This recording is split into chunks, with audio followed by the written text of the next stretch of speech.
Milestone school and কলেজের শিশুরা ফিরে যেত বাসায় মায়ের কোলে দুপুরের খাবারের টেবিলে, কিন্তু তার আগেই দুপুর 1:18 ঢাকার উত্তরা দিয়াবাড়ির শান্ত আকাশ ছেড়ে ধেয়ে এলো বাংলাদেশ বিমান বাহিনীর একটি যুদ্ধ প্রশিক্ষণ বিমান। আর মুহূর্তেই সেই স্বপ্ন ভরা দুপুর রূপ নিল আগুনের বিভীষিকায়। দুপুর 1:06 বিমানটি উড্ডয়ন করে, আর মাত্র 12 মিনিটেই 1:18 তা বিধ্বস্ত হয় স্কুল ভবনের মাঝে। ভবনটি যেন দুই ভাগে ভাগ হয়ে যায়। বিমানটি এক পাশ দিয়ে ঢুকে আরেক পাশ দিয়ে বেরিয়ে যায়, ফেলে যায় দগ্ধ দেহ, ভাঙা স্বপ্ন আর কান্নায় ভেজা স্কুল ড্রেস। মা, আমি বাঁচতে চাই। শিক্ষার্থীদের চিৎকার আর দৌড়। বিমানটির ধাক্কায় পুরো ভবন যেন কেঁপে ওঠে। ধোঁয়ায় ঢেকে যায় চারিদিক। শিশুরা ভয়ে ভয়ে কাঁদতে কাঁদতে ক্লাসরুম ছেড়ে দৌড়ায়। কেউ মাঠে যায়, কেউ সিঁড়ি খুঁজে পায় না। অনেকেই তখনও বুঝতে পারছিল না কি হয়েছে, শুধু জানে এটা কোনো স্বাভাবিক দিন নয়। এই দিনটা চিরতরে বদলে দেবে তাদের স্কুল জীবনের সংজ্ঞা।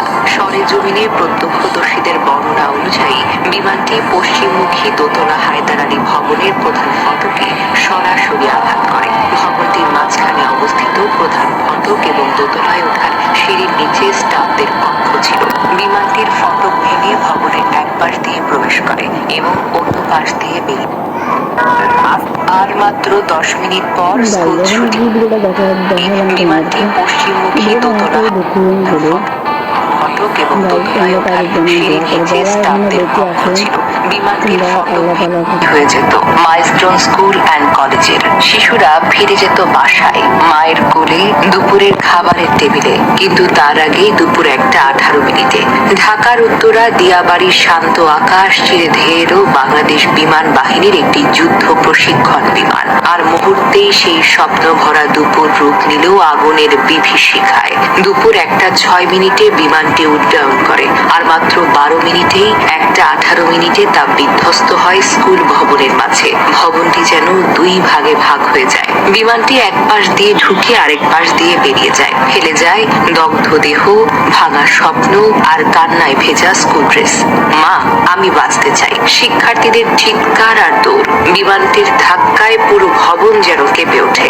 ধোঁয়ায় ঢেকে যায় চারিদিক। শিশুরা ভয়ে ভয়ে কাঁদতে কাঁদতে ক্লাসরুম ছেড়ে দৌড়ায়। কেউ মাঠে যায়, কেউ সিঁড়ি খুঁজে পায় না।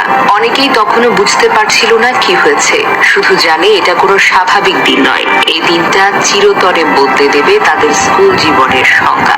সরেজমিনে প্রত্যক্ষদর্শীদের বর্ণনা অনুযায়ী বিমানটি পশ্চিমমুখী দোতলা হায়দার আলী ভবনের প্রধান ফটকে সরাসরি আঘাত করে। ভবনটির মাঝখানে অবস্থিত প্রধান ফটক এবং দোতলায় ওঠার সিঁড়ির নিচে স্টাফদের কক্ষ ছিল। বিমানটির ফটক ভেঙে ভবনের এক পাশ দিয়ে প্রবেশ করে এবং অন্য পাশ দিয়ে বেরিয়ে। আর মাত্র 10 মিনিট পর স্কুল ছুটি। বিমানটি পশ্চিমমুখী দোতলা ফটক এবং দোতলায় ওঠার সিঁড়ির নিচে স্টাফদের কক্ষ ছিল। বিমানটির ফটক